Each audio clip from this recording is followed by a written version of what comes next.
예수 그리스도의 종 바울은 사도로 부르심을 받아 하나님의 복음을 위하여 택정함을 입었으니 이 복음은 하나님이 선지자들을 통하여 그의 아들에 관하여 성경에 미리 약속하신 것이라. 그의 아들에 관하여 말하면 육신으로는 다윗의 혈통에서 나셨고 성결의 영으로는 죽은 자들 가운데서 부활하사 능력으로 하나님의 아들로 선포되셨으니 곧 우리 주 예수 그리스도시니라. 그로 말미암아 우리가 은혜와 사도의 직분을 받아 그의 이름을 위하여 모든 이방인 중에서 믿어 순종하게 하나니 너희도 그들 중에서 예수 그리스도의 것으로 부르심을 받은 자니라. 로마에서 하나님의 사랑하심을 받고 성도로 부르심을 받은 모든 자에게 하나님 우리 아버지와 주 예수 그리스도로부터 은혜와 평강이 있기를 원하노라. 아멘. 네, 감사합니다. 우리 인사 나누시겠습니다. 함께 기도하며 감사합니다. 복 많이 받으십시오. 고맙습니다. 오늘부터 우리가 로마서 말씀을 나누게 됩니다. 로마서를 보낸 바울에게 있어서 로마 교회는 아직 가보지 않은 교회이고 또 그가 세우지 않은 교회라는 측면에서 바울의 입장에서 자신을 소개했어야 됐고 또 자신이 전하는 복음이 어떤 내용인지를 알려줬어야 됐습니다. 그런 목적 중에 하나는 우리가 주일에 살펴봤던 것처럼 로마 교회가 선교적 차원에서 함께 동역해 가길 바라는 마음이 있었기 때문이죠. 그래서 무작정 함께 하자가 아니라 우리에게 주신 복음이 무엇인지를 바로 알고 그 복음 안에서 함께 한마음 되어서 나아가기를 바랬던 바울의 마음입니다. 복음이 그들을 설득하고 복음 안에 담기신 하나님의 구속의 역사의 경륜이 그들을 이끌어가기를 원하셨던 것이죠. 지난달에 저의 경험 중에 하나인데요. 모태신앙이 항상 욕을 먹는 중에 하나가 옛날부터 모태한다니까 모태신앙이라고 말을 듣지만 그래도 숨길 수 없는 저력 중에 하나는 들었던 수많은 성경의 이야기들이 성령 안에서 함께 우리 안에서 역사할 때 그래도 어떤 큰 힘을 또 발휘할 때가 있더라는 것입니다.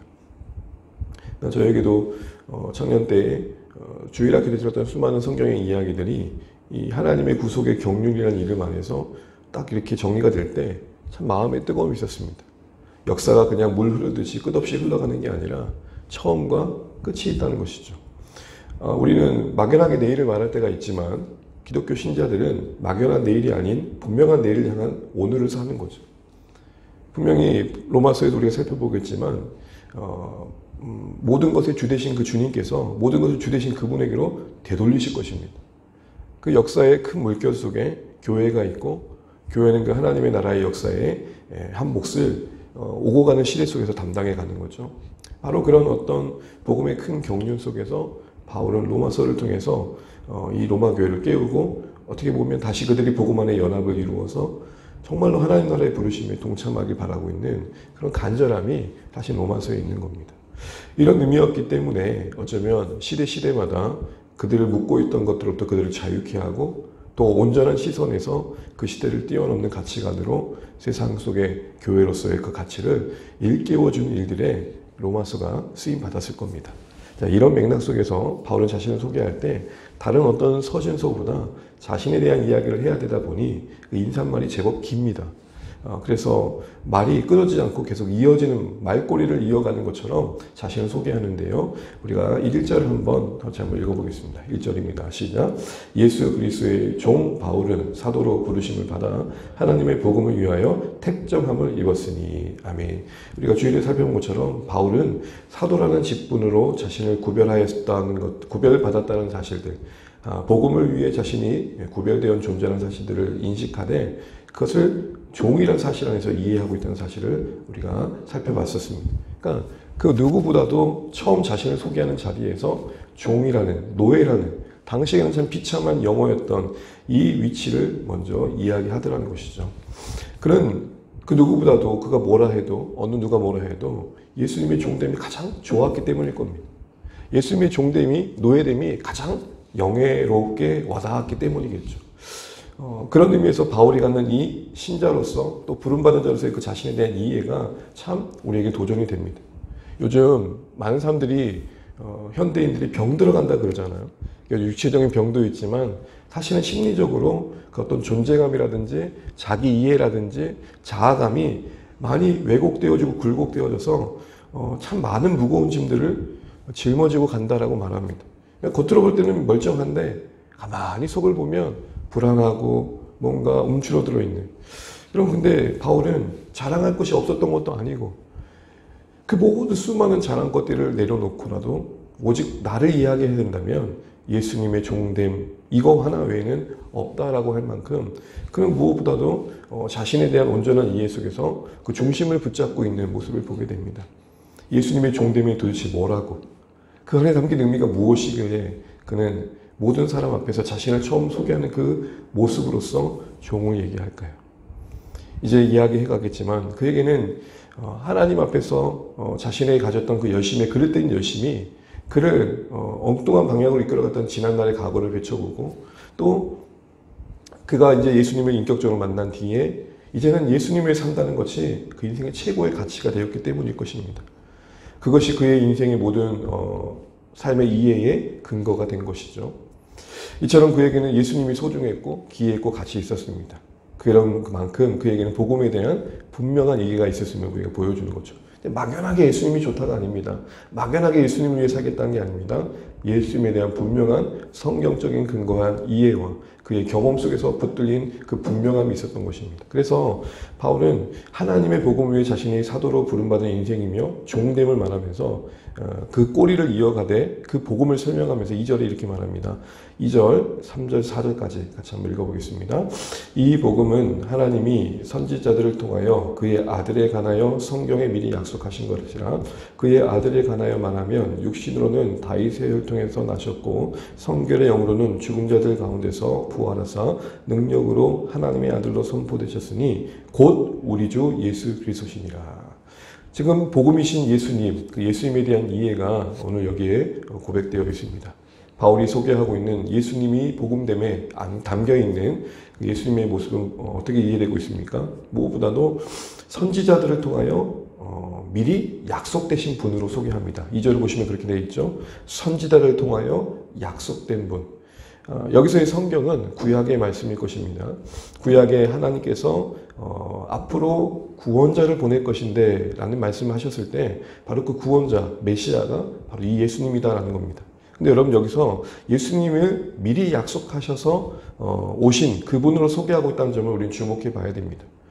역사가 그저 그렇게 흘러가는 것 같지만 하나님은 오랜 침묵 가운데 그 많은 수많은 시대 속에서 그 어느 한 시대에 예수님이 오심을 이루셨다는 것이죠. 그러니까 하나님의 오랜 구원의 계획의 성취로서 예수님을 소개해주고 있습니다.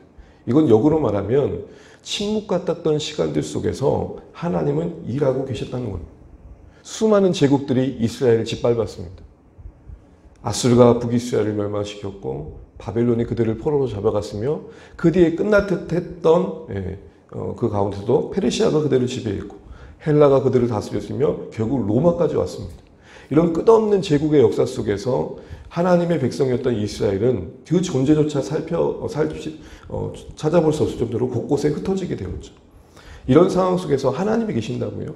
이런 상황 속에서 그들의 신앙 속에 하나님의 존재는 어떻게 와닿았겠습니까? 그러니 떡하니 그 역사 속에서 하나님은 일하셨음의 결과로서 예수님을 보여주고 계신 것이죠. 그러니까 우리의 생각 속에서는 아무 일도 하지 않았던 그 시간들 속에 묵묵히 말씀을 이루고 계시는 하나님, 약속을 성취하고 계신 하나님으로서 예수님을 보여주고 있는 겁니다.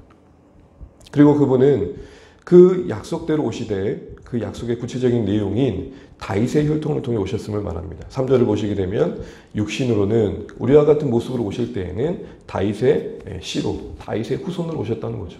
이것은 구약 내내 하나님께서 보내실 구원자가 다윗의 후손으로 오신다는 그 말씀의 성취임을 말하는 것입니다. 이처럼 여러분 예수님의 오심은 하나님의 그 약속의 구체성을 그대로 하나씩 성취해 가시는 모습이심을 보여줍니다. 온전한 사람으로 오시되 다윗의 혈통 곧 참된 왕으로서 이 땅에 오셨음을 말하는 거죠. 육신으로서 오셨다는 말뿐만 아니라 다윗의 혈통이라는 것은 참된 왕으로서 이 땅에 오셨다는 것입니다. 또한 4절에 보게 되면 죽은 자들 가운데 부활하심으로 하나님의 아들로서도 그 예수님이 지금 증거되고 있는 걸 보게 됩니다. 선포되었다 이 말은 입증되어 엄연한 사실로 드러났다라는 말입니다. 입증되어 엄연한 사실로 드러났다. 죽음 가운데 부활하신 그 예수님의 모습은 결국 그분이 이 땅에 오신 단순한 사람이 아니라 하나님 그분이심이 드러난 놀라운 사건임을 말하고 있는 것이죠. 바로 이처럼 죽으시고 부활하신 약속대로 오신 그분이 바로 예수 그리스도이시고 이분이 곧 복음이다 이렇게 말하고 있는 겁니다. 여러분 지난 주일에 말했던 것처럼 복음은 헬라어로 유한겔리온입니다. 이 유한겔리온이라는 말이 무슨 말이죠? 좋은 소식, 기쁜 소식인데 당시에는 이 단어를 언제 썼냐면 황제가 태어날 때, 황제가 등극할 때, 황제가 전쟁에서 이길 때, 황제를 통하여 새로운 시대가 열릴 때, 새로운 기쁨이 주어질 때입니다. 모두에게 로마에게 있어서 그 말은 다 당시에 황제, 신의 아들로 여겼던 그에게 쓰여졌던 단어입니다. 근데 그 유한겔리온을 지금 예수님에게 설명하고 있는 것입니다. 너희는 로마의 황제, 또 그 권력을 통해 그 힘을 통해 다스려진 소위 팍스 로마나 로마의 평화, 힘으로 지켜지는 그 로마의 평화를 절대시하고 있지만 그 세계관 속에 있지만 신자들은 예수 믿는 사람들은 눈에 보여지는 그 절대 권력자인 황제를 왕으로 섬기는 자들이 아니라 하늘의 하나님께서 이 땅에 오셔서 우리 죄 위에 죽으시고 부활하심으로 이루신 그 하나님 나라의 통치자로서 이 땅에 오신 예수님을 왕으로 섬기는 자들이다. 지금 이 얘기를 하고 있는 것이고. 여러분 이것은 놀라운 세계관의 충돌입니다. 여러분 신자들이 이 땅에서 갈등을 겪는 이유가 뭡니까? 세상은 눈에 보이는 것을 더 가치 있게 여기지만 우리는 보이지 않는 그 하나님의 통치를 가치 있게 여기는 거죠. 그 원리를 따라 살다 보니까 당연히 가까워질 수 없는 그 절대적인 거리감을 갖게 되는 것입니다. 바로 우리에게는 그냥 흘러보낼 수 있는 이 메시지는 당시에게는 파격적이었던 겁니다. 여러분 우리가 좀 급진적인 사람을 뭐라 그러죠? 좀 사람이 좀 레디컬하다. 뭔가 기존의 사회 구조를 뭔가 붕괴시킬 것 같고 타개시킬 것 같은 사람들. 기존의 질서를 좀 그 헤게모니를 갈아엎을 것 같은 사람들 보면 좀 급진적이다 그럽니다. 이게 무슨 말입니까? 조금 부정적으로 급진적이라는 말을 씁니다. 근데 여러분 그거 아십니까? 이 레디칼이라는 단어는 급진이란 말만 있는 게 아니라 근본이란 말이 있습니다. 그러니까 가장 근본적인 삶을 살면 가장 급진적일 수밖에 없는 겁니다. 여러분 우리 인생의 가장 근본적인 진리가 뭡니까? 이 세상은 우연히 존재한 게 아니라 하나님이 지으셨다. 우리 인생이 그러하며 역사가 그러하다. 이걸 일깨워주게 오신 분이 예수님 아니십니까? 구원자로서 하나님과 우리의 관계를 되찾아 주심으로써 우리는 어디서부터 왔고 어디로 가지 모르는 우리의 인생 속에 분명한 진리가 무엇인지를 보여주신 그 계시자로서 구원자로 오신 분이 예수님 아닙니까? 그 가장 근본적인 진리를 만난 인생들이 어떻게 기존의 세상 질서에 묻혀서 살 수 있겠느냐라는 것입니다. 어떻게 눈에 보이는 황제의 그 다스림에 굴복하며 살 수 있겠느냐 이렇게 얘기를 하는 것이죠. 가장 근본적인 게 자연스럽게 급진적일 수밖에 없는 겁니다. 그냥 기존 사회를 부정한다는 측면에서의 급진성이 아니라 근본이 만든 급진성을 신자들은 좀 회복할 필요가 있지 않을까 싶습니다. 정말 절대 진리를 안다면, 정말 하나님이 주인이심을 안다면 맺혀질 수밖에 없는 열매의 그 급진성이 사실은 우리가 이 세상에 보일 수 있는 또 하나의 매력이겠죠. 도대체 너희는 뭘 믿고 도대체 너희는 무엇이 힘이길래 그렇게 사는 것이냐. 야, 다들 그렇게 살아. 너라고 뭐 이렇게 유별나게 그래 자꾸. 그냥 같이 가. 그냥 같이 가자고. 뭘 그렇게 자꾸 버텨. 이런 말들을 들을 수밖에 없는 시대 속에서 정말 우리가 예수 그리스도 안에서 발견된 이 절대 진리의 이 근본이 만드는 급진성을 우리가 다시 한번 회복해야 된다.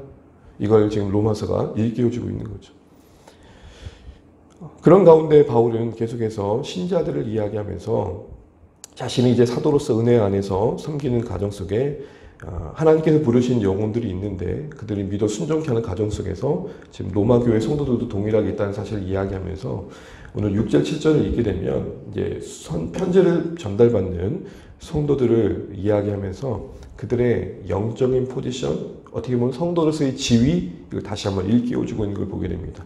우리 6절, 7절 읽고 이제 마치겠습니다. 함께 읽습니다. 너희도 그들 중에서 예수 그리스도의 것으로 부르심을 받은 자니라. 로마에서 하나님의 사랑하심을 받고 성도로 부르심을 받은 모든 자에게 하나님 우리 아버지와 주 예수 그리스도로부터 은혜와 평강이 있기를 원하노라. 아멘. 여러분 6절을 보시면 바울 자신만이 이렇게 그리스도의 것으로 존재하여 살아가는 게 아니라 너희도 로마 교회 오늘 우리도 예수님의 것 곧 그의 소유로 그를 위한 존재들로서 부름받았다고 말합니다. 근데 여러분 가만히 보시면 6절 7절에 반복되는 표현이 있습니다. 뭐인 것 같습니까? 딱 보면 눈에 띄는 게 많죠. 받았다는 거 아닙니까? 6절에도 부르심을 받은 자가 성도이고 7절에도 보게 되면 하나님의 사랑하심을 받은 게 성도이고 성도로 부르심을 구별받은 것도 성도입니다. 그러니까 받은 존재로서 성도를 말합니다. 받은 존재란 말은 이 말입니다. 부르지 않았으면 신자로서의 삶은 시작될 수 없었고 하나님이 그 은혜를 베풀지 않았으면 우리는 신자로서의 삶을 출발할 수 없었다. 그 은혜를 받을 수 없었다는 것입니다. 여러분 우리가 바울이 자신이 하나님의 복음을 이야기한다고 말씀드렸잖아요. 그때 그 의미는 뭐였습니까? 복음은 하나님이 주셨다. 그리고 그 복음의 내용인 하나님 그분 자신이시다. 복음을 통해 계시된 하나님이 어떤 분이신지를 아는 것이 정말 복음의 복음다움을 아는 것이다 라는 것이죠. 바로 그런 맥락인 겁니다. 하나님이 복음을 통해 예수님 안에서 우리를 구원해 주셔서 우리가 하나님의 자녀 되었다. 하나님이 베푸셔서 신자로서 존재하게 되었다. 그러기에 복음이다라는 것입니다. 우리에게 어떤 조건을 묻고 우리의 어떤 근거, 우리의 행위의 그 어떤 것을 근거로 신자 삼으신 게 아니라 이유도 원인도 우리에게는 없고 오직 하나님 그분이 이유가 되시고 원인이 되신 결과로서 우리는 신자이다. 여러분 이게 얼마나 우리에게 든든한 사실입니까? 만약에 우리가 성도로서 구원받아 하나님 나라를 약속받는 데 있어서 하나님이 일부 행하시고 우리가 그 무엇을 더하여 합작된 결과물이라면 우리는 우리의 불안함 때문이라도 이 관계를 온전히 누릴 수 없을 것입니다. 그런데 여러분 우리가 신자라는 사실 안에 오롯이 무엇만 있냐면 하나님이 우리를 붙드심, 하나님이 우리를 부르심, 하나님이 우리를 신자로서 은혜를 베푸심. 우리는 받은 것 외에는 아무것도 없다는 겁니다. 그러니 이 말은 무엇을 약속하고 있습니까? 빼앗길 것도 없다. 왜요? 주신 분은 주신 이유로 거두실 생각이 없기 때문에. 신자된 존재의 위치를 우리의 그 무엇에 두게 되면 흔들릴 수밖에 없을 겁니다. 우리가 알지 않습니까? 우리는 넘어지고 자빠지니까. 그래서 여러분 신자로서의 그 정체성을 오롯이 하나님이 베푸신 곧 하나님의 은혜 안에 굳게 세울 필요가 있는 것입니다. 바울은 그걸 얘기하고 있는 겁니다. 로마의 성도들에게 너희는 받은 자다. 사랑을 받은 자요. 은혜를 받은 자요. 하나님의 부르심을 받은 자들이다. 그래서 시작된 신자가 그렇게 해서 시작된 삶의 시작이 신자이다라고 말하고 있는 것이죠.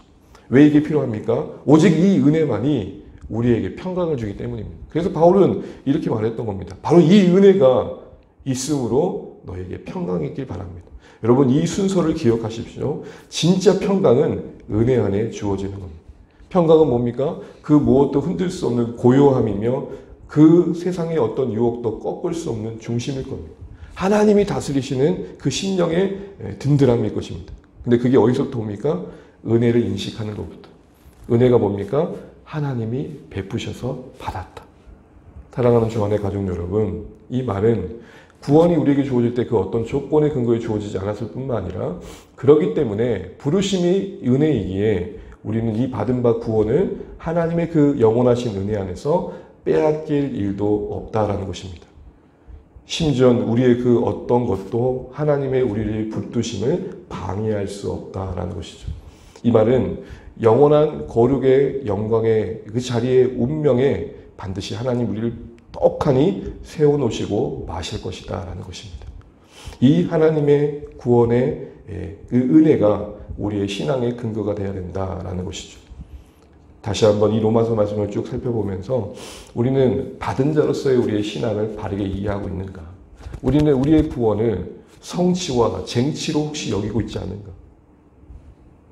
신앙이 쟁취와 성취와 경쟁으로 가게 되면 신앙의 은혜는 상실되게 됩니다.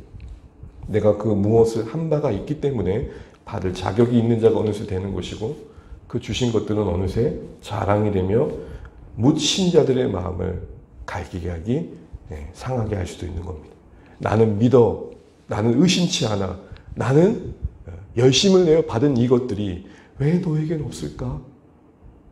이 말이 뭐죠? 너는 믿지 않아 그랬고 열심 없어 그랬으며 헌신치 않아 이렇게 된 거야 라는 결과적인 가지고 자신과 그를 구별짓는 엉뚱한 방향으로 가게 되는 겁니다. 여러분, 우리 평생에 받은 거 외에는 없다는 이 사실 앞에서 우리의 신앙의 든든함과 기초와 내용이 있기를 주님의 이름으로 축복합니다. 잊지 마십시오. 우리는 받은 자입니다. 우리가 얻어 하나님 앞에 어여쁨을 얻을 만한 그 무엇은 아무것도 없습니다. 우리가 하나님을 찾지도 구하지도 바라지 않는 그때부터 시작된 이 하나님의 영원한 사랑은 그 말씀하신 대로 영원하셔서 우리의 구원의 장래까지 보장하고 계시며 그 가정에 우리의 엎치락 뒤치락하는 모든 가정들까지도 아름답게 만드실 것을 약속하고 계십니다. 그 무엇도 끊을 수 없으며 그 어떤 것도 꺾을 수 없는 그 은혜 베푸심 아래 우리가 있다는 사실만이 우리를 든든하게 붙들어 줄 것입니다. 그 사실만이 세상의 헛된 유혹과 시험에 우리를 엎으러지게 하지 않을 것입니다. 그 사실만이 우리를 낭비하지 않을 것입니다. 그 사실만이 우리 안에 감사와 찬송을 만들고 하나님 자녀로서의 삶을 어여시 살아갈 수 있도록 도우실 것입니다. 사랑하는 주 안의 가족 여러분, 잊지 마십시오. 우리는 받은 자예요. 그것만이 우리의 신자됨의 유일한 이유입니다. 이거 잊지 않고 그 받은 바를 묵상하며 흘려보내고 그 받은 바를 살아낼 수 있는 우리 모든 주 안의 가족 되시기를 주의 이름으로 축복합니다. 네, 찬양하겠습니다. 찬송가 331장입니다. 찬송가 331장 찬양하겠습니다.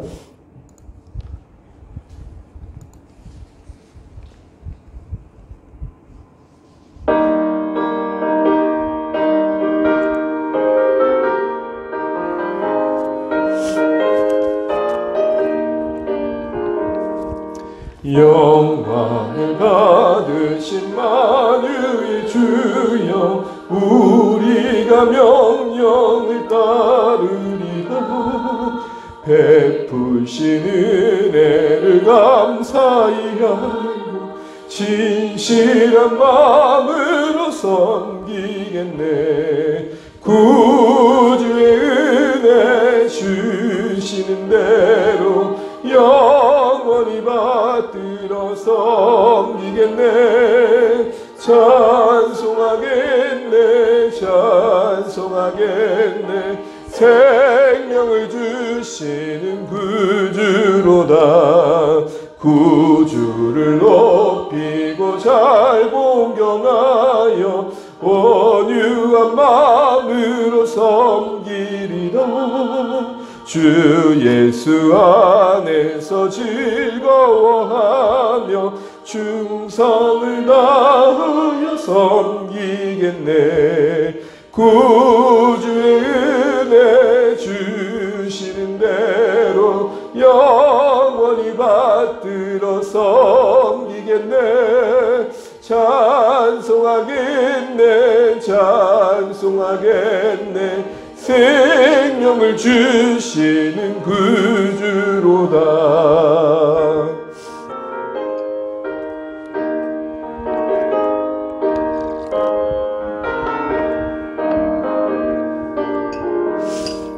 예수를 믿고서 늘 사랑하여 참 기쁜 마음으로 섬기리라. 온 마음을 드리고 늘 순종하며 구주를 영원히 섬기겠네. 구주의 은혜 주시는 대로 영원히 받들어 섬기겠네. 찬송하겠네. 찬송하겠네. 생명을 주시는 구주로다.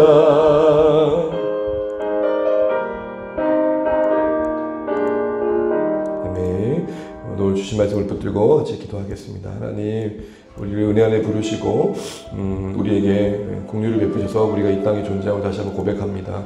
아버지 하나님, 오늘 복음이 바울에게 고백되어진 것처럼 하나님의 구원의 오랜 약속의 성취이며 죽은 자 가운데 부활하심으로 하나님의 아들 되심을 드러냄이며, 또한 무엇보다도 참된 왕이 하나님이심을 나타내심입니다.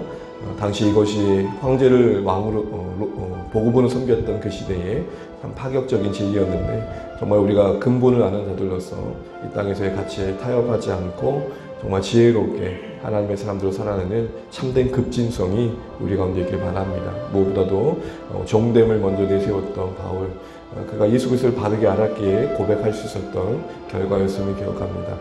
복음을 바로 알고 예수 그리스도가 가장 소중하고 귀하며 가장 우리에게 사랑의 대상이 되는 신앙이 되었으면 좋겠습니다. 우리가 은혜 받은 자로서 그 은혜 안에서 견실하여서 참된 평강 가운데 세상을 넉넉히 감당해가는 우리의 삶이 될 수 있도록 주신 말씀들을 같이 기도하시면 좋겠고, 계속된 로마서의 여정 속에서 우리를 복음 안에 굳세게 하시는 은혜를 경험케 하여 주옵소서.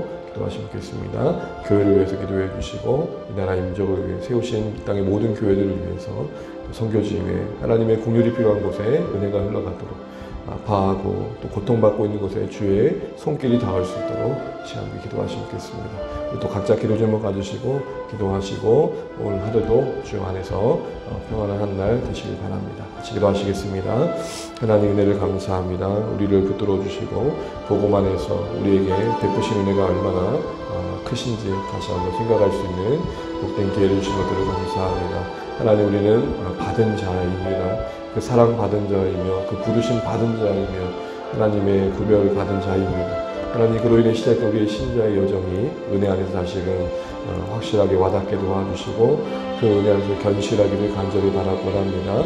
그 은혜가 만든 평강 안에서 우리가 유혹 앞에 넘어지지 않게 하시고 세상 앞에 굴복하지 않게 도와주시고 하나님 원하시는 삶을 견실하게 살아낼 수 있도록 우리 모두를 주장하여 주옵소서.